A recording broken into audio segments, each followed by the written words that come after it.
My name is Damon Huffman. I live in Michigan. Michigan has great problems, and that's actually great news.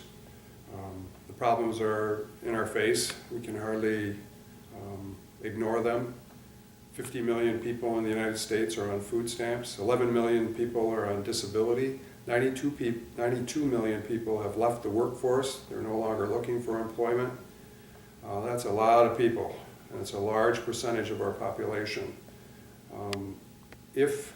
If something can't continue, then it has to stop. And I don't think it can continue to print money to subsidize these programs to take care of all these people.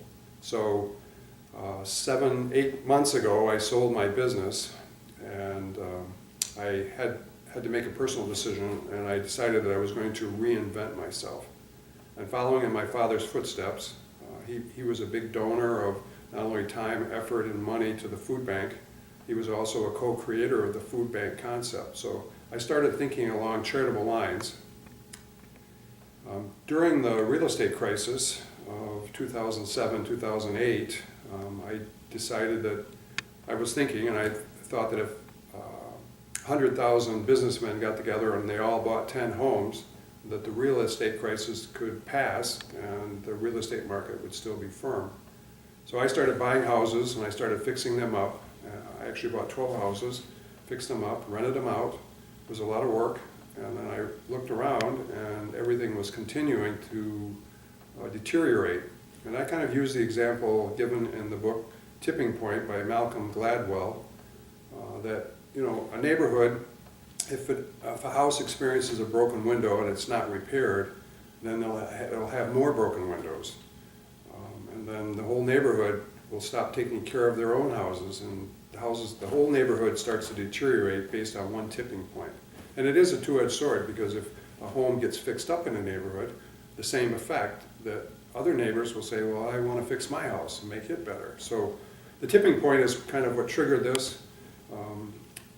I saw that I was one man kind of flapping in the breeze like a flag on a flagpole, and I did make a difference, but it wasn't a significant difference. The city of Flint is still suffering serious urban decay, not only in the residential sector, but in the commercial and in business loss. And I realized that one man can't do it. I know there are a lot of community leaders that are strongly supporting community effort. The churches are backing, they want to revive Flint. I'm very close to the city of Flint. And all of the corridor here, Detroit, Flint, and Saginaw, the automobile corridor, they have suffered significant loss of jobs, serious urban decay, and if it doesn't change, if there's not a paradigm shift, if it doesn't change soon and quickly, we will soon be a third world emerging country status. So what I came up with is, I read an article from Canada. It was about a real estate investment cooperative. And I came up with the name of Dare to Care, Real Estate REIC, R-E-I-C, Dare to Care, as a platform for rehabbing neighborhoods in a cooperative neighborhood effort. And it's an open platform, transparent, and I think it could be where groups of people come together, and they do that. Habitat for Humanity does it, the food bank does it, a lot of charitable organizations do it. And my concept is that it would be self-funding, meaning one property would be fixed up and the revenue stream from that first property would support the next property.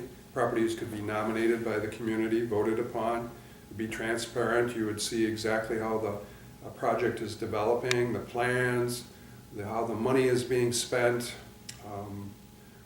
Awards would be given to the respective participants for best ideas, hardest worker, most talented craftsman, tradesman. There would be reviews both ways, not only about the project itself, but about the people that participated. So then, as a community, you would know which cooperative you wanted to support.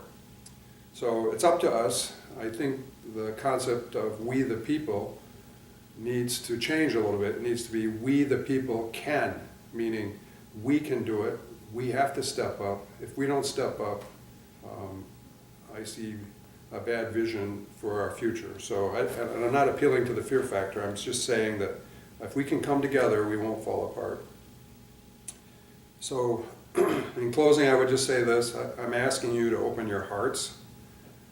I'm asking you to open your minds, your spirit, your soul, and support this real estate investment cooperative, the Dare to Care online platform, and make this world a better place, because we together can do it. One by himself cannot. So having said that, God bless you, and I wish you all the best.